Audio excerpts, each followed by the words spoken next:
Welcome, everyone. If you've made it this far, well done. Yeah, well done. Jeez. Thanks for your support. 100%. All 8 of you, or how many? I think there's 8 YouTube subscribers. Yeah? And we have 15 podcast subscribers, but a heck of a lot more views and all that kind of stuff. Cool. Early days, but thanks for all thanks those for that, who've subscribed, well done. Yeah, well done. Thank you. To all our family, probably. Yeah. And Actually. My 3 YouTube accounts that I've. Yeah. No, I'm just kidding. Well, I've actually got 4, so you've got 3. So it means for that one person that's out there, maybe that was Jacques. That was Jacques. I'm telling you. Exactly. Lovely. No, but that's man. That episode was cool, man. Yeah, it was very cool. Drone Gear, Jacques, and his fam and his clan. Yeah. It was very, very cool. I had so much fun setting up. I actually figured out a lot of stuff. It was a nice little test run as well. Cool. So like setting up, figuring out setup processes, and it took a lot more time and effort than I anticipated. My one big question is, how was the mall at night? Brew, we were sitting there. It was quiet. Yeah. But I don't even remember the one part. It was like being in a movie. And us being in we're in the shop, and there's these big window panes, and the oaks just rolled up and started cleaning, bro. Awesome. Out of nowhere. And my like perfect production mind is thinking, yeah, this isn't good. But then another part of me was like, stuff that, let's just go with it. And we had a good laugh, good chuckle, and we carried on. Nice. So I feel like it was probably an opportunity lost to have a skateboard on hand. Why? In an empty mall. Oh, in an empty mall. Exactly. Okay, yeah. But we'll learn these things, next time around. So maybe next time we can have you skateboarding in the background. That'd be amazing. Past the window cleaners. Yes. I'm surprised the window cleaning didn't quite come through the audio as I thought it would. Like the little... Yeah, I think it was more like thumps than squeaks. Okay. Yeah. Like sloppy mop. Like muted because it was on the outside. Yeah, but it was cool, man. It was, I think, just rolling with... I learned a lot through that. Just roll with what's there. Cool. And Jacques was amazing, bro. He was really... Yeah, he's got a good story, man. Yeah, and so good to chat to, easy to chat with. It was very, very cool. Yeah. If you haven't seen the episode, go and check it out. On YouTube. Because... or Spotify. Yeah, it's really cool. He's a good guy. I'm sure we'll cover some of his chat tonight.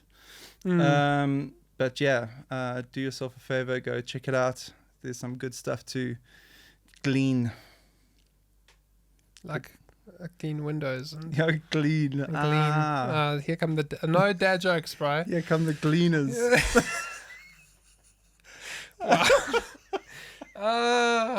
Dad jokes galore. I think we should make a rule on the podcast: there's no dad jokes.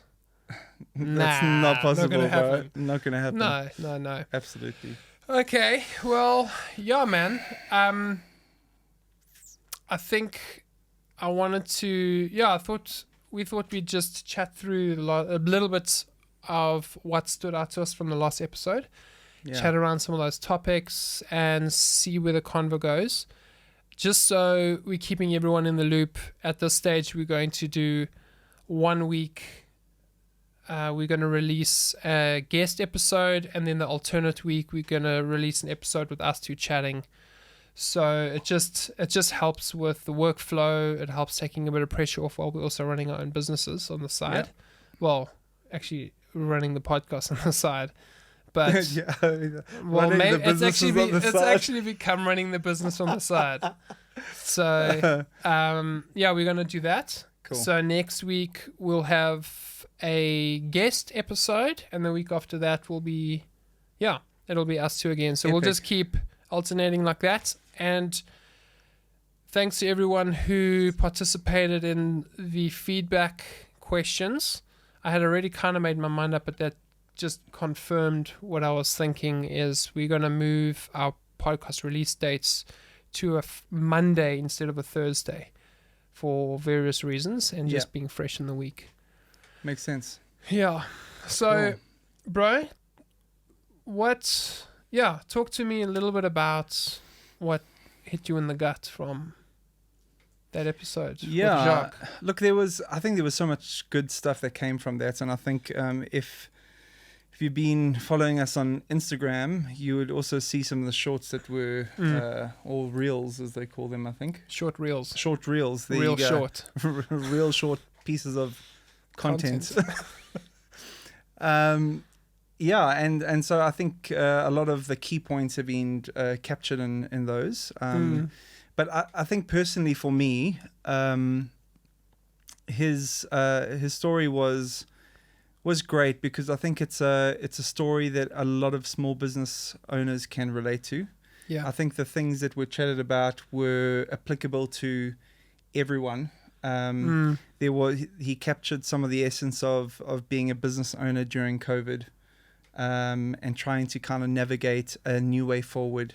And so that was really, really good to hear how he navigated those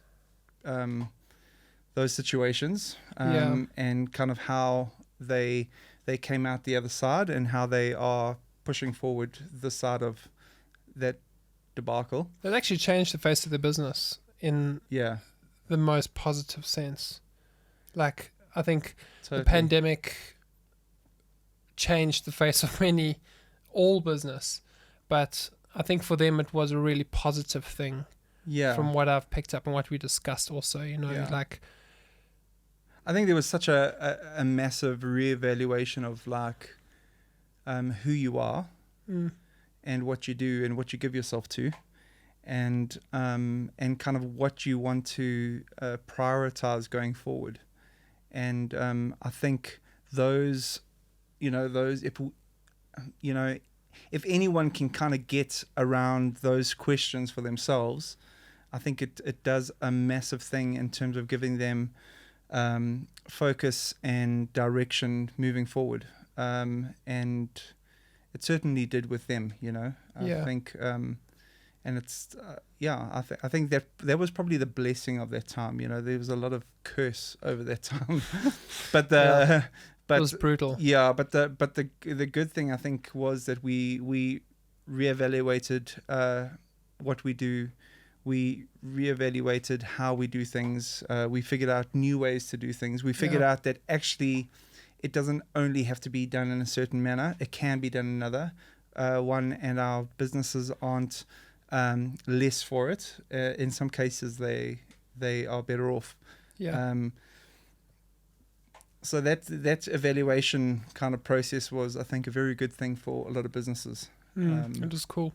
I really loved how what came out of there was Jody coming alongside. So Jody's Jock's wife. Yeah. And she just came alongside and was like, "Hey, bud, like, let's do this thing, all in or all out." And she just took the bull by the horns, and absolutely, he said she went and locked herself in the office for 8 to 9 hours a day, and this was his darkest time. Yeah. And she just went for it. And on, they are today, I would say they probably are where they are today because of that, actually.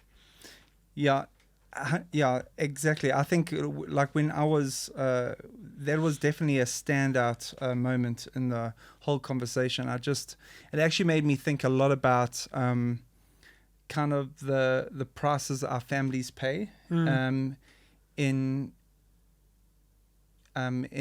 pioneering a business or going after the things that we have in our hearts to do. Yeah.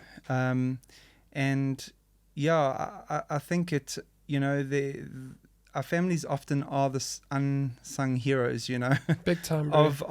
of success generally. If I think about, even for myself, be my wife and my 3 boys, over the last 9 odd years or 10 years of doing what I do, there has been extremely hard work. There's been like numerous long days long nights.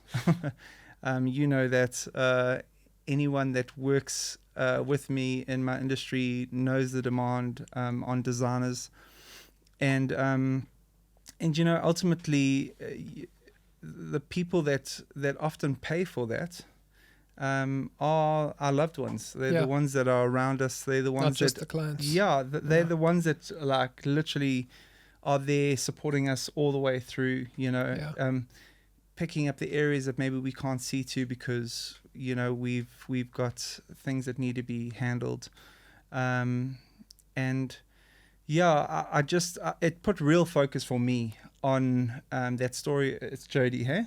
Yeah, Jody, and you know, she was obviously more of an active role in the business, but it did bring kind of spotlight onto the fact that of how important our families are in the grander scheme of things. And I know for myself, there's no ways that I'm actually where I am without them.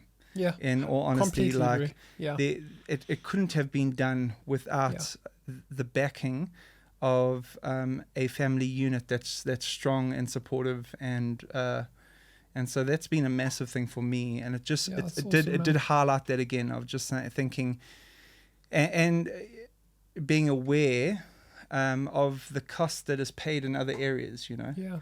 Sometimes we can be quite isolated in terms of what we consider business, but it has these kind of knock-on effects behind the scenes onto areas that aren't business, you know. And I think it's important to be aware of that. It's important to be able to prioritize time outside of that to kind of give back to family, celebrate family, reward family for the hard work and the sacrifice that has been given in other areas, you know. I know for me, I get to the end of a year generally, and I really try and make it a priority to take my family on a really nice holiday. And just completely check out. Yeah, just check out and for a good couple of weeks, and be able to really regroup as a unit, spend the time together, cultivate some of the bonds that need to be maybe repaired or you know, or nurtured again. That's good, bro. And even for myself, I actually look back on my dad was also in business, and I remember he made it like a specific thing every year of saying, I want to take like 3 months of holiday or whatever it is. And there was a massive purpose behind saying, well, this is work, but this is the family unit, and there is priority that needs to be given and care for, you know, with the support that the interplay between those two. And I think for me, looking back on my childhood, I think those are very, very memorable times, you know, because there was that purpose from my dad and my mom to say, okay, we work hard, but we play hard as well, you know, and we're going to give time to connecting, going fishing, going surfing, doing all the things that we love to do as a family unit. That was really good, and I really look up to that, because it's not always easy to do that, you know. It's not easy to be invited to a meeting and say, well, I've actually got another meeting, and it's actually with my family. or you know what I'm saying? It's but I think we can, and I'm talking out of theory here, but I think we should actually find ways to do that. Absolutely. You know, where the business relationships we have with people and with clients and customers and should be shaped around obviously prioritizing work that needs to be done, but also knowing, like, actually I've got a family.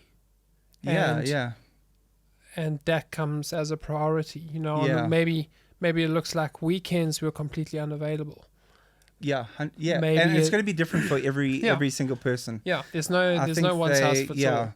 And I think that's going to come down to the convictions of that unit, of saying this is what we want for our unit. And it's not to say to cast shade and say, well, like, if you're not doing that, it's exactly, you know what I'm saying. It's not about that. I think what it is about is placing a great priority on family. That realization that actually, if you're going to be able to give best of yourself in all spheres, if you kind of a more whole version of yourself. Completely. And and the same goes with your family. Like if you're a whole version of yourself, you can obviously give yourself to your business, but you can give yourself fully to your family. Yeah. And I think I personally find that very difficult, because I mean I'm almost 2 years into running a business. Yeah. Still early days. And I'm very aware of trying to break out of that kind of that constant work mode, having to walk in from the outhouse, from the office into the kitchen, into screaming mess, and seeing my wife's Bron's just stressed out of my mind, and the kids are going to cause this house to explode. And all I want to do is run away and go back into my office and carry on working. But you can't do that. We're all laughing because it's so true, because it's everyone faces that. How do you I think what I'm trying to get is I struggle to be present in that moment. I struggle to give, we're very, very good at giving our business and our work all of ourselves, all of our energy, all of our headspace. But we're not that good or as good, or maybe you are, but I know I'm definitely not as good at giving my kids and my wife all my energy, all my headspace in that moment. Because it's tough. It's really, really tough. Yeah. And maybe that's been also exacerbated by the fact that we, during COVID, everyone works. I work from my studio at home. Yeah. Everyone does. So that you don't have that decompression time. You don't have half an hour in a car.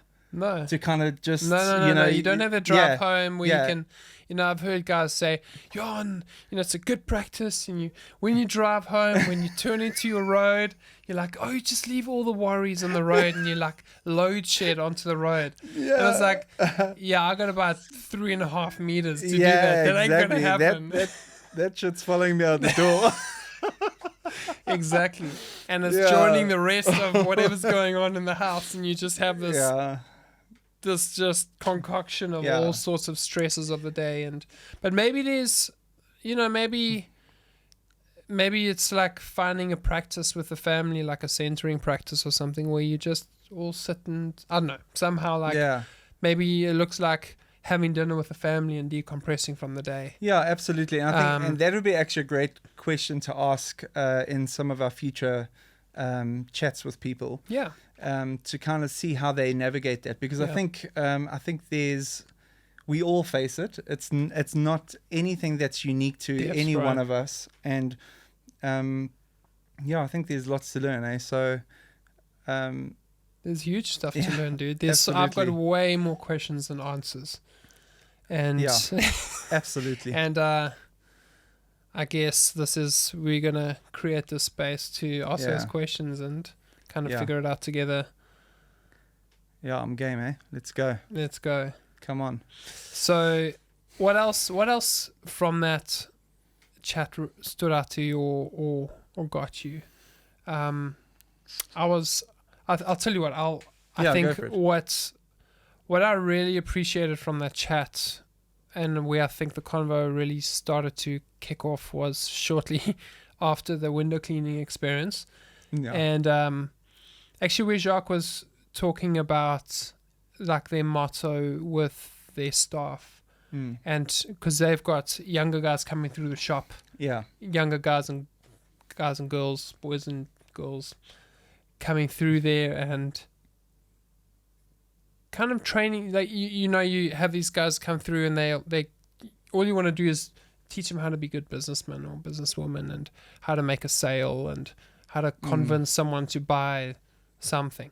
But for Jacques and for Jody, it's actually, we want, and this I was really, it really made me stoked, is I want whoever comes through these doors, A, to fit our culture, but B, to walk out better human beings than what they came in as.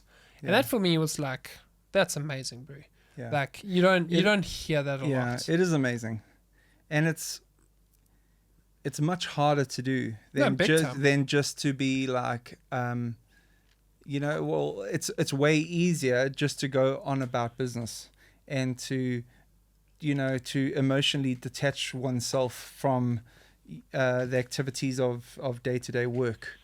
It's a much harder thing to value people over profit, and to see the investment of yourself into another person of much bigger value than making a buck in your business, Big time. And so I really, because that is tough, man. I think running a business in itself is as exhilarating as it is, and I wouldn't have it any other way. But there's so much to juggle, and you don't have all the departments looking after all the little things. Yeah. So your capacity is totally filled with many times juggling all these different balls, and then on top of that, to be able to have the foresight to be concerned about another, be able to kind of give to another, to raise up someone else. Completely. Like, man, that, like, kudos to that person, because that really takes someone who has got them like a very outward mindset, that is able to kind of remove themselves out of all their responsibility and be able to still be focused on how to make this other person's life experience better, Yeah, completely. And I think that it takes a people's person to do that. So Jacques, or you can, I've got another client who we've been working on a brand strategy and doing some like purpose work, almost like a coaching thing. But it's really interesting to see, like example for Jacques, the drone business is not necessarily about the drone business. It's the overflow, or it's a product of something else. Yeah. And for them, it's people. So the drone business or drone gear is about selling your products, but it's actually also about, primarily, it's about creating a space where you can teach people to be decent humans, where you can so it's creating space for people in this environment of selling of stuff. And even I've worked with Jacques as well, and we shot some stuff together for one of my clients, and he's an amazing people's person. So when you're going into business, not just for business, but as a means to network and connect and do stuff for people. It's amazing. And I think it's so easy to lose sight of the fact that we're all humans doing human things in this human world, and we so quickly make people. And I've done it myself. I've seen some of my clients in the past as like just getting so frustrated, or like I just want this from them. And I always step back and remind myself, like, actually, this is a human here. And my first and foremost, we're here to build a relationship with this person. And business after that. Absolutely. Very important. And even the teams that we work with, I think, that's... I work closely in the building industry. So I get to interface with a lot, as a designer, I get to interface with a lot of contractors and contracting teams. And I must say, I've come across some really bad ones, but I've come across some incredible ones, and I work on the daily with some incredible people who have built amazing teams around them, who have care and love for their staff, just really have cultivated a culture, and just a happy place to. It's amazing. Those teams, you'll walk onto site, and there's just an atmosphere about those teams. Yeah. And when people put people first. Yeah. Yeah. Absolutely. Otherwise, it's like treading on ice. Yeah, there's horrible. It's like the happiness meter is just like happy meter. Yeah, the happy meter is definitely higher than other teams. It makes the interface with those staff members, with other contractors. I think those those people who are able to build teams like that and cultivate culture, they've obviously been able to really prioritize certain things in their business and with a huge focus on people first, and it's just such a joy to work with people like that, I must say. It makes life a heck of a lot easier. It's lovely. It's just an all-round better experience for everyone, for the worker on the ground, with a pick in his hand trying to get through a rock slab, to the client, to some of the other cross trades that are working over that. When people are treated well,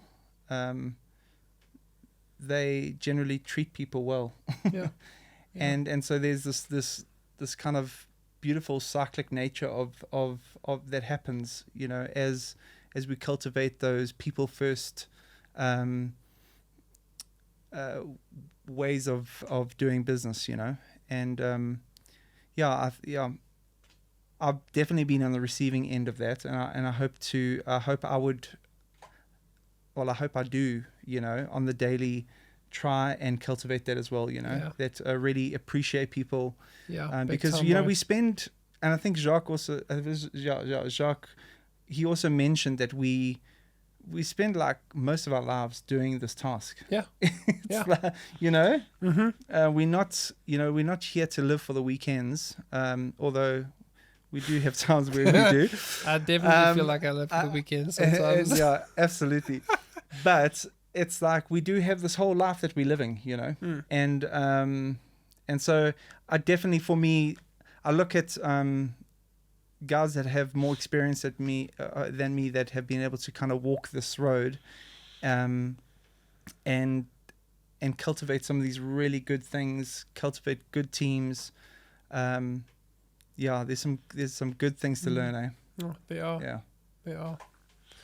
Lots and lots of stuff to learn, and I really look forward to learning from all the other guests that we get to interview and get to chat with, and I really do look forward to it. It's one of the things that have excited me the most about this, is just getting to learn, just like, I don't know, business skills and ideas, and just everyone's got something to contribute, and absolutely, I think to find out what that person has to contribute and share it with Durban with ourselves is amazing. It's really, really cool.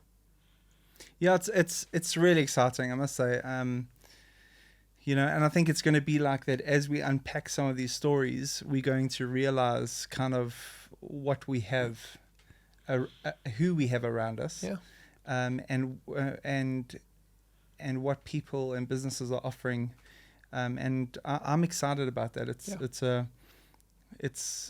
Jacques' story was awesome, and I know that we've got some really cool stuff lined up in the coming months. So it's going to be good. Yeah, definitely. Yes, 100%. Cool. So I think next week we actually have my brother coming up, Matty from the Shire in Hillcrest. Come on. So we actually had to landed up recording that one twice. I was very bleak. Sorry, bud. But we got it done the second time. And what happened? It just corrupted, bud. Yeah, I put that SD card into my machine and it got all corrupted. So There's some naughty hobbit, bro. naughty hobbit. Yeah, bro. Just creating some. Bro. I don't know. Hey? Dude. I don't even want to think about it. Sorry, but that's. I was very that's devastating. bummed. Yeah. Yeah. But we re-recorded. It happens. And it happens. And it's going to be out in the next installment. Awesome. Actually. I can't wait to hear from Maddie. Very What a cool legend. story. And lekker. Awesome. Is there anything else you want to say to our friends and listeners? Well, thanks for sticking around if you got to this point. Because we now probably rambled a bit. Yeah, at the end of episode 3. Exactly. Guys. So well done. And thanks for your time. Yeah. And thanks for joining us on this journey because, it's going to be a good one. And it's nice to have friends along it. So, yeah. 100%. Thanks for your time and your attention. And, subscribe, follow. That really, really helps get these stories out there, gets the business stories out there. And we are available on all the major podcast platforms. And full video interview or discussions are available on YouTube and Spotify. And I think that is it, guys. So, that's a wrap. Big love to you all. And I cannot wait for the future.